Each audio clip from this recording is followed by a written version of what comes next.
জয় হিন্দ বন্ধুরা, তোমরা দেখছো তোমাদেরই প্রিয় ইউটিউব চ্যানেল মা অনলাইন পয়েন্ট।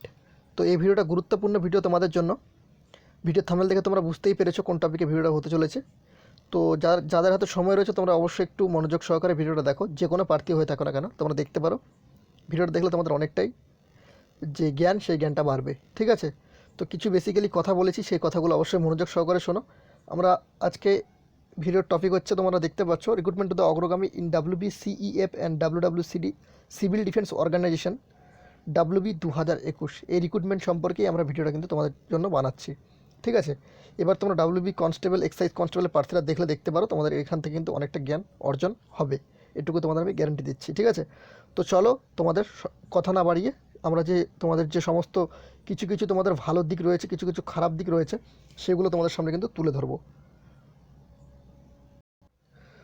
তো সবার প্রথমে আমরা এই রিক্রুটমেন্ট সম্পর্কে কি বেনিফিট রয়েছে এই আবেদনে প্রার্থীদের, তো সেই সম্পর্কে আমরা তোমাদের বলে দিচ্ছি। সিভিল ডিফেন্স নর্মালি সবাই কিন্তু আবেদন করতে পারেনি।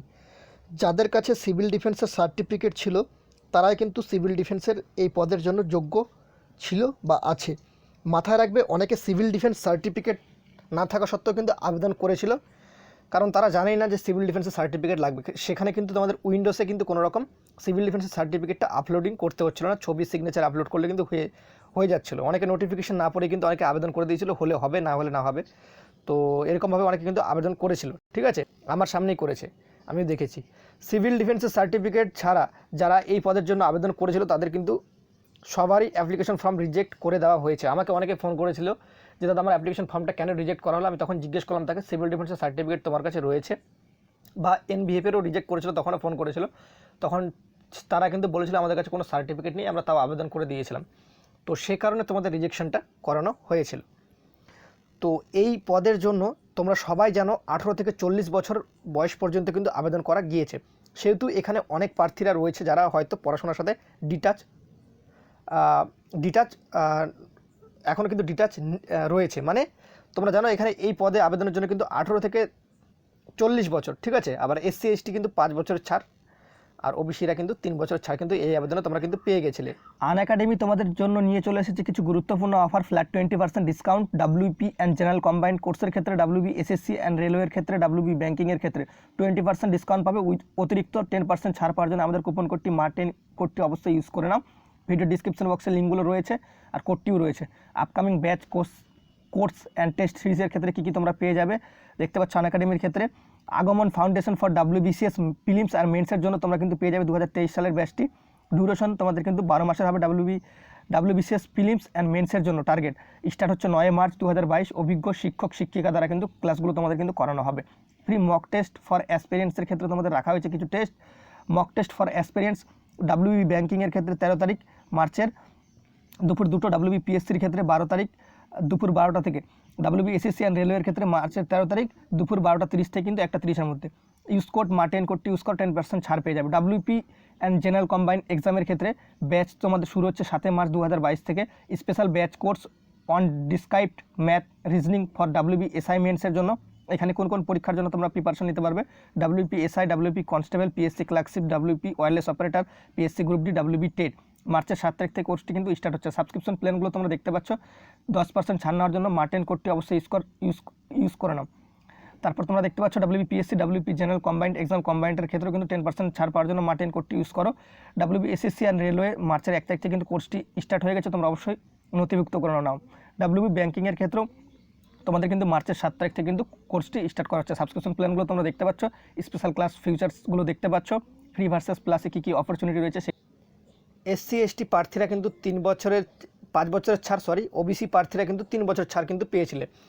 তো সেহেতু এখানে কিন্তু তোমরা জানো সবারই কিন্তু একটা বয়স থাকে, বাড়ি থেকে সময় দেওয়া হয়। ধরে নাও 18 থেকে 30 বছর পর্যন্ত তোমাকে কিন্তু কোনো কাজ না করলে তোমাকে অতটা কিছু বাড়িতে বলবে না। তারপর যদি কাজ না করো তো সেক্ষেত্রে তোমরা জানো গালিগালাজ শুনতে হয়, তো বেকারত্ব জীবনে। তো 18 থেকে 40 বছর বয়সে পর্যন্ত, তারপর তোমরা জানো প্রায় 30 বছরের উপরে কিন্তু কোনো ক্যান্ডিডেট রয়েছে যারা কিন্তু চাকরির আশা ছেড়ে দেয় বেশিরভাগই। ঠিক আছে, যখন চাকরি হয় না তখন কিন্তু তার মনোবলটা অনেক দুর্বল হয়ে যায়। সে তুমি হও বা যে কেউ হোক না কেন পৃথিবীর, ঠিক আছে, তারও মনোবলটা কিন্তু দুর্বল হয়ে যায়।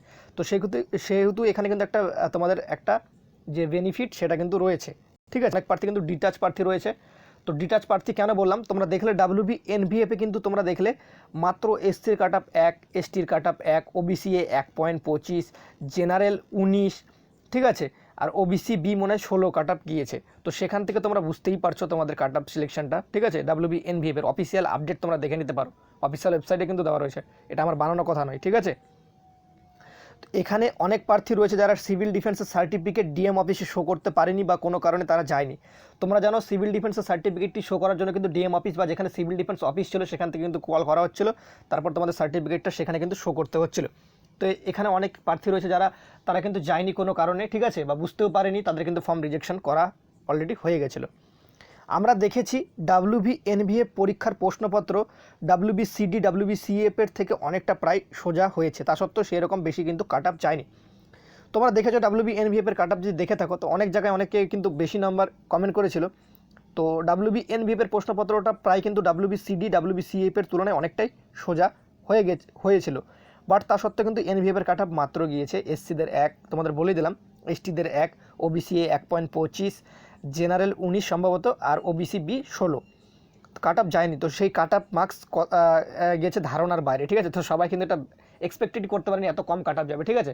তো সিভিল ডিফেন্সের প্রার্থীরা যাদের যেরকমই মার্কস হোক না কেন, তোমাদের কাছে একটা কথা বলবো, তোমরা ইন্টারভিউর জন্য প্রিপারেশন নাও 40+ যদি মার্কস হয়ে থাকে, ঠিক আছে। আর একটা কথা মাথায় রাখবে, এখানে দেখে নাও, তোমাদের বলে দেওয়া আছে এই পরীক্ষার প্রশ্নপত্র প্রায় না বেশি সোজা না বেশি কঠিন সেই মাপে ধরা যায়, যাকে আমরা মডারেট প্রশ্নপত্র বলে থাকি। তো না তোমাদের পরীক্ষার প্রশ্নপত্র সোজা হয়েছে না কঠিন হয়েছে, তো সেক্ষেত্রে মডারেট ধরাটাই বেটার বলে মনে হয়, ঠিক আছে।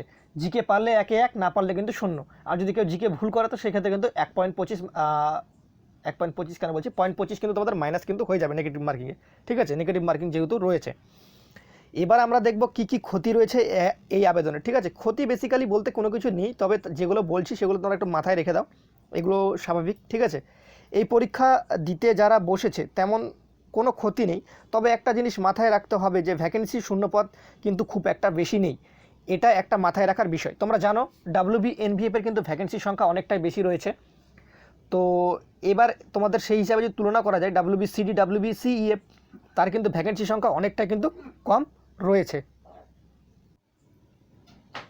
এই রিক্রুটমেন্টে যাদের এক্সপিরিয়েন্স কোনো সার্টিফিকেট রয়েছে তারা কিন্তু অনেকটাই ছাড় পাবে নর্মাল প্রার্থীদের থেকে। একটা কথা মাথায় রাখবে, এই রিক্রুটমেন্টে এক্সপিরিয়েন্স যদি কারো সার্টিফিকেট থেকে থাকে তারা কিন্তু অনেকটাই ছাড় পাবে নর্মাল প্রার্থীদের থেকে, যাদের সিভিল ডিফেন্স আর মাধ্যমিক পাস রয়েছে তাদের থেকে, ঠিক আছে। তো কী কী সার্টিফিকেট লাগবে তোমরা যদি জানতে চাও অবশ্যই কমেন্ট বক্সে কমেন্ট করে জানিয়ে দিও, কারা কারা রিক্রুটমেন্ট প্রসেসে রয়েছে। আমি জানি না, তোমরা অনেকে কমেন্ট করো, তাই জন্য এই ভিডিওটা বানালাম। এই পরীক্ষায় কিন্তু প্রায় অনেকেই মেন্স পরীক্ষা দিয়েছে, কারণ এই রিক্রুটমেন্ট প্রসেসে মাঠের সময় খুব একটা বেশি প্রার্থীরা কিন্তু ডিসকোয়ালিফাই হয়নি তেমন, তোমরা নিজেরাই দিয়েছো, সেখানে কিন্তু ডিসকোয়ালিফাই খুবই কমই হয়েছে, ঠিক আছে। আমি আপডেট নিয়েছি, খুবই কম হয়েছে ডিসকোয়ালিফাই, সবাই কিন্তু প্রায় পাস কিন্তু করে নিয়েছে, ওকে। তো একটা কথা তোমাদের আগেই বলে রাখি, ডাব্লিউবি এনভিএফের থেকে অনেকটাই বেশি প্রার্থী কিন্তু W B C D W B C E F mains পরীক্ষায় অংশগ্রহণ করেছে। কত সংখ্যক প্রার্থী অংশগ্রহণ করেছে তো তোমরা জানতে চাইলে অবশ্যই নিচে কমেন্ট বক্সে জানাও, আর তোমাদের প্রাপ্ত স্কোর কত হচ্ছে নিচে অবশ্যই কমেন্ট সেকশানে কিন্তু তোমরা জানাতে পারো, ঠিক আছে। তোমাদের প্রাপ্ত স্কোরগুলো অবশ্যই কমেন্ট সেকশানে জানাও। একটা কথা মাথায় রাখবে, তোমাদের বলে দিচ্ছি, যারা যেই মার্কসগুলো পাচ্ছ তারপর দেখবে তোমরা অ্যান্সার কি মেলানোর পর তোমাদের কিন্তু সেখান থেকে 2-3 নম্বর করে কিন্তু সবারই কিন্তু কমবে, ঠিক আছে। বাড়তেও পারে কমতেও পারে, তো বেসিক্যালি সবার কমে, কারণ এক্সাইজ ডিপার্টমেন্টের দেখলাম বেশিরভাগ প্রার্থী কিন্তু যারা বলেছিল আমাকে, ধরো কেউ 57 পাচ্ছে কেউ 58 পাচ্ছে, তারা কিন্তু ডাইরেক্টলি বলছে দাদা আমার 55.25 বা 54.75 এইভাবে কিন্তু নম্বরগুলো তাদের হচ্ছে। তো সেই কারণে তোমাদের আমি এই নম্বরগুলো বললাম। এবার আমরা কাট আপ ডিসকাশন করবো। কাট আপ ডিসকাশন আমরা কিন্তু অলরেডি এর আগে করেছি একবার, তো এই কাট আপটার থেকে কিন্তু কম যেতে পারে, কম যাওয়াটাই স্বাভাবিক, কারণ যেহেতু আমরা দেখলাম যে ইসের প্রার্থীটা, ঠিক আছে, এনভিএফেরটা, তো সেটা দেখে কিন্তু কাট আপ কম যাওয়ার সম্ভাবনাটাই বেশি রয়েছে। WB civil defence WB CEF expected cut up for ইন্টারভিউর জন্য তোমাদের যে কাট আপগুলো আমরা রেখেছি, আশা করা যায় এই কাটটা তোমরা সহমত কিনা তোমরা অবশ্যই কমেন্ট সেকশনে জানিয়ে দিও। তোমাদের প্রাপ্ত স্কোর কত হচ্ছে সেটাও জানিয়ে দিও। ইউআরের ক্ষেত্রে 46 থেকে 49 তুমি সেফ জোন রয়েছো, আশা করা যায় তোমরা ইন্টারভিউর জন্য অবশ্যই ডাক পাবে। ওবিসি বি 44 থেকে 77 যদি নাম্বার হয়ে থাকে তাহলে 47, তাহলে তোমরা কিন্তু অনেকটাই সেফ জোনে রয়েছো। ওবিসি এ 40 থেকে 43 তোমরা কিন্তু অনেকটাই সেফ জোনে রয়েছো, ইন্টারভিউর জন্য প্রিপারেশন তোমরা অবশ্যই করো। এসসি 39 থেকে 42 তোমরা ইন্টারভিউর জন্য প্রিপারেশন করো। এসটি 36 থেকে 39। তো আমাদের এই কাট অফ সিলেকশন রয়েছে। তো এবার যদি কাট অফ খুব কম বেশি, তো এর থেকে তো যাবে, বেশি যাওয়ার সম্ভাবনা কিন্তু তোমাদের 1% রয়েছে, ঠিক আছে। 99% রয়েছে এর থেকে কম যাবে কাট অফ, ঠিক আছে। 99% এর থেকে কম কাট অফ যাবে। তো এটা তোমাদের একটা হাইলি কাট অফ। এখন দেখা যাক, কারণ তোমাদের ভ্যাকেন্সির সংখ্যাটা কিন্তু অনেকটাই কম। তো সেহেতু তোমাদের মতো ক্যান্ডিডেটের কাছ থেকে ভোট পোল করে কিন্তু আমরা এই কাট অফটা সিলেকশন করেছি। এটা কোনো অফিসিয়াল কাট অফ নয়, যেটা আমাদের তোমাদের কাছ থেকে ভোট পোল করার পর বা কথাবার্তা বলার পর যে কাট অফটা সিলেকশন আমরা করতে পারি, সেই কাট অফটা কিন্তু তোমাদের সামনে কিন্তু তুলে ধরলাম, ঠিক আছে। এটা কিন্তু কোনো অফিসিয়াল কাট অফ নয়। তবে একটা কথা বলে দিচ্ছি, তোমরা নিচে অবশ্যই কমেন্ট বক্সে তোমরা তোমাদের যে প্রাপ্তি স্কোর সেটা কিন্তু বলে যাও। তো আর একটা কথা মাথায় রাখবে, যারা হয়তো বেশি নম্বর স্কোর পায় তারাই কমেন্ট সেকশানে কমেন্ট করে বেশি, ঠিক আছে। আর যারা কম পায় তারা কমেন্ট করে না, কারণ লজ্জায় অনেকে কিন্তু কমেন্ট করে না। তো তুমি 2 পাও 1 পাও, তোমাকে কিন্তু অবশ্যই কমেন্টটা করতে হবে। কারণ তোমরা দেখেছিলে এনভিএফে কিন্তু 1 পেয়ে কিন্তু কেউ কিন্তু কমেন্ট করতো না। তো সেই ছেলেটা কিন্তু 1 পাওয়া ছেলেটা এসসি এসটি প্রার্থী বা ওবিসি সম্ভবত 1.25, তো সেই ছেলেটা কিন্তু আজকে কিন্তু উত্তীর্ণ হয়েছে ইন্টারভিউয়ের জন্য। তো যে নাম্বারই থাকুক না কেন, তোমরা প্রিপারেশনটা ছেড়ে দিও না। তোমাদের আমি প্রত্যেকটা ভিডিওতে একই কথাই বলি, যতক্ষণ না অফিসিয়াল ওয়েবসাইটে বেরোবে ততক্ষণ কিন্তু তোমাদের কিন্তু প্রিপারেশনের দিকে অবশ্যই চোখ রাখতে হবে। তো আশা করি তোমরা ভিডিওটা দেখে সম্পূর্ণ কিছু বুঝতে পেরেছো। যদি বুঝে থাকো অবশ্যই একটা লাইক করে বন্ধুদের মাঝে শেয়ার করে দিও। অনেক ইনফরমেশন তোমাদের সাথে শেয়ার করলাম। তো তোমরা অবশ্যই নিচে কমেন্ট সেকশানে তোমাদের যে প্রাপ্তি স্কোর কত হচ্ছে সেগুলো কিন্তু তোমরা অবশ্যই কমেন্টটা করে যেও, ঠিক আছে। আর আজকের ভিডিওটা কেমন লাগলো অবশ্যই কিন্তু তোমরা কিন্তু কমেন্ট সেকশানে কমেন্ট বক্সে অবশ্যই বলো। কাট অফ সিলেকশনটা কেমন ছিল সেটাও তোমরা বলতে পারো, ঠিক আছে। এই বলে ভিডিওটা শেষ করলাম। জয় হিন্দ, জয় ভারত, সবাই ভালো থেকো।